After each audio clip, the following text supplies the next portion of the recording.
What is this item I found in a barn? My grandfather was a picker. He bought at flea markets and auctions. Around 19 inches long and weighs about 4 pounds. It has an old-style timer that releases a weight and pulls the basket up. Despite research, I can't figure out what this thing is for.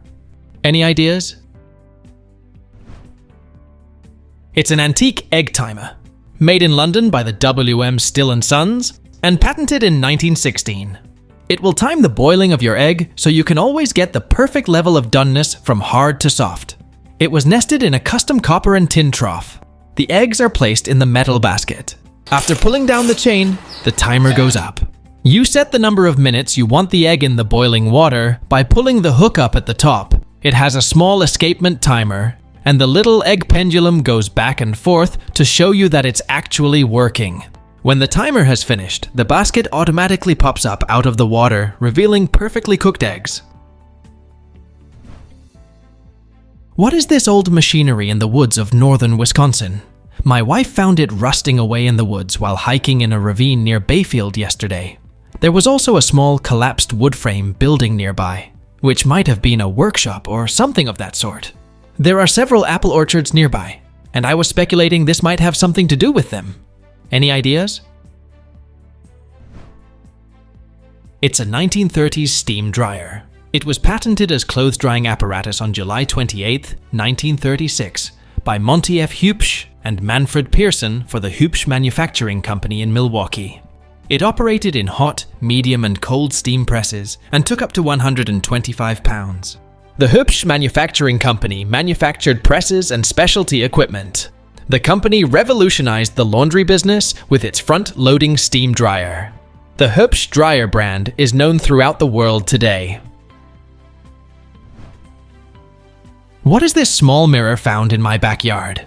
Around 1.5 inches in width, with a clip on the back. I couldn't figure out the age or the practical use of something this small. Could it have been attached to an old car sunshade? It's a 1960s looky lipstick mirror, originally clipped onto a lipstick tube.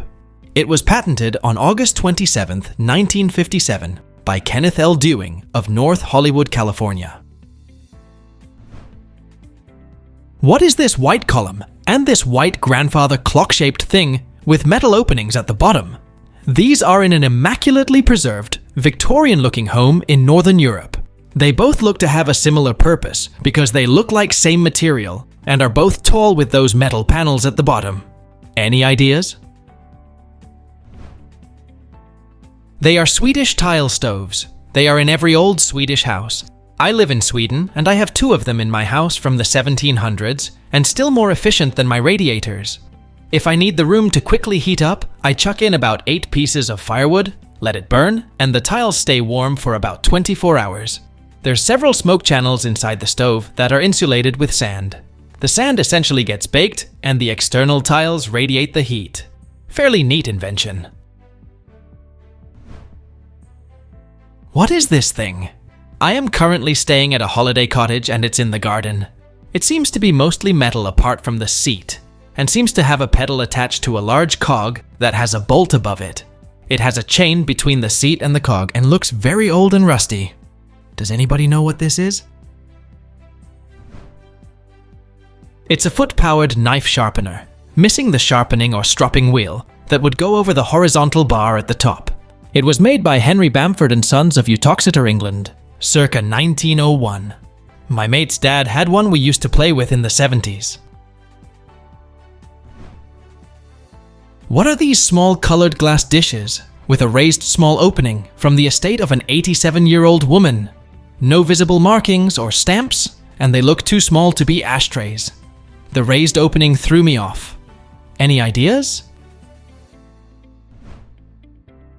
They are Art Deco small glass ashtrays, made in Czechoslovakia in the 1920s.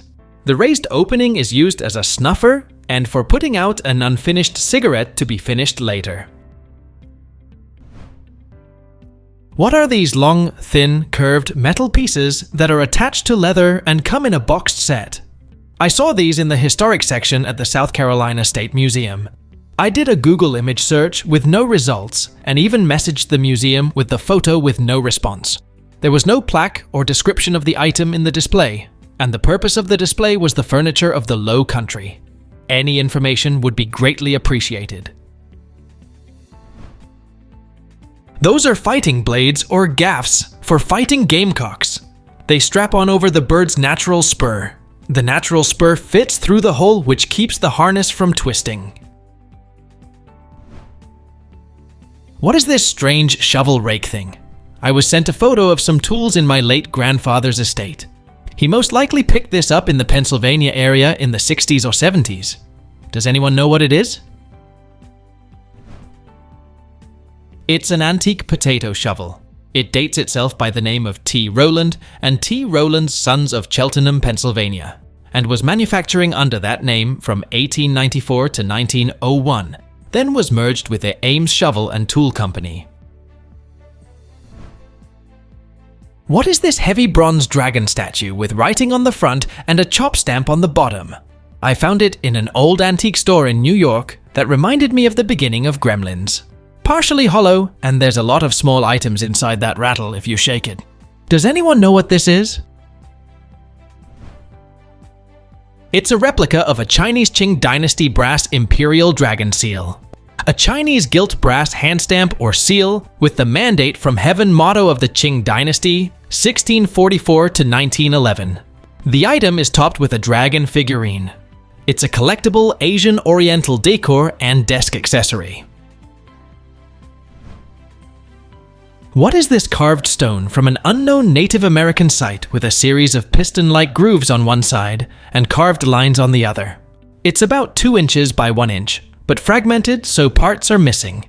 I'm curating tools and decor, and it's being housed in a collection dedicated to the Fort Ancient culture from the Ohio River Valley, circa 500 to 600 years minimum. However, several artifacts from other cultures and time periods have been mixed in. I haven't found any other similar objects in the collection or in books on the Fort Ancient culture. However, the style of line engraving is similar to other decorative and ceremonial objects I've examined. Any ideas? Please let us know down in the comments. Thanks for watching. Let's make life fun.